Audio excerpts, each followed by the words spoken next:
বর্ষা ও পিকলুর বিয়ের দিন অর্ণব এসে বর্ষার কাছে ক্ষমা চাইলে উচিত শিক্ষা দিল বর্ষা।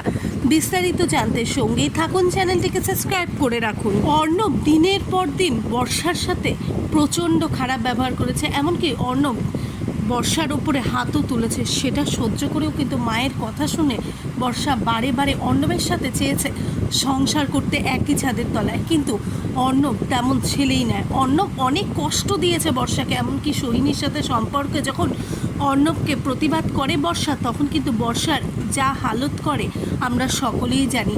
বর্ষাকে বাইজি বাড়িতে দিয়ে দেয়, আর সেখান থেকে একেবারে আবারও সেখানে বিক্রি করে দিয়ে আসার পরেও কিন্তু বর্ষার নামে মিথ্যে কথা বলছে যে বর্ষার অন্য কারোর সাথে এফআইআর আছে, আর তার জন্যই কিন্তু তাকে সাফার করতে হয়েছে। এই সব আবোল তাবোল কথা যখন বাড়ির লোকেরা বুঝতে পেরে যায় যে এমনটা নয়, আর বর্ষাকে তারা ট্রলি ব্যাগে করে কোথাও একটা দিয়ে এসেছে, এরপরে যখন পুলিশ জিজ্ঞাসাবাদ করে অর্ণবের কাছ থেকে জানতে পারে যে অবশেষে বর্ষাকে বাইজি বাড়িতে দিয়ে এসছে, এমনকি তারপরে কিন্তু উচিত শাস্তি হয় অর্ণবের। অর্ণবকে থানা হেফাজতে নেয়।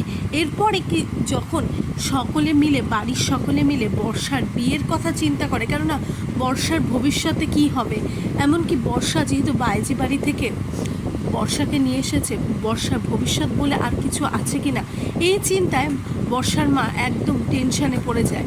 তারপরে কিন্তু পিকলুকে বর্ষাকে বিয়ে করতে পারে, এমনকি পিকলু তো বর্ষাকে ভালোই বাসে, তাই বর্ষার কেমন পিকলু ভালো মতনই জানে। আর পিকলুর কাছে এইসবের কোনো জায়গাই নেই, কেননা সে বর্ষাকে এতটাই ভালোবাসে যে কোনো কিছু জন্য বর্ষাকে সে আর কষ্ট দিতে চায় না। ঠিক এই কারণে কিন্তু বাড়ির লোকেরা বর্ষার সাথে পিকলুর বিয়েটা ঠিক করবে, আর তাতে কিন্তু কৃষ্ণারও মত আছে। কিন্তু সেই বিয়েতে হাজির হবে অর্ণব।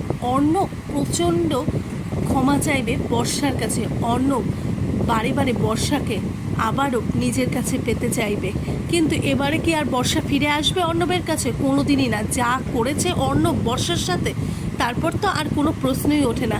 তাহলে এবারে বর্ষা কি করা উচিত বর্ষার? বর্ষা কিন্তু কোনো মতেই আর অর্ণবকে ক্ষমা করছে না, আর অর্ণবকে ঠিক সেই জায়গায় সপাটে একটা চট দিয়ে অর্ণবকে ঘাড় ধাক্কা দিয়ে বাড়ির সকলে, এমনকি বর্ষাও বাড়ির থেকে বের করে দেবে, কেননা আর তো বর্ষার জীবনে অর্ণবের কোনো জায়গাই নেই। পিকলু বর্ষাকে প্রচণ্ড ভালোবাসে, বর্ষাও পিকলুকে ভালোবাসে। অবশেষে তাদের কিন্তু মিলনটা হবেই। আপনারও কি তাই চান যাতে পিকলু আর বর্ষার মিলটা হয়? প্লিজ অবশ্যই কমেন্ট বক্সে কমেন্ট করে জানান।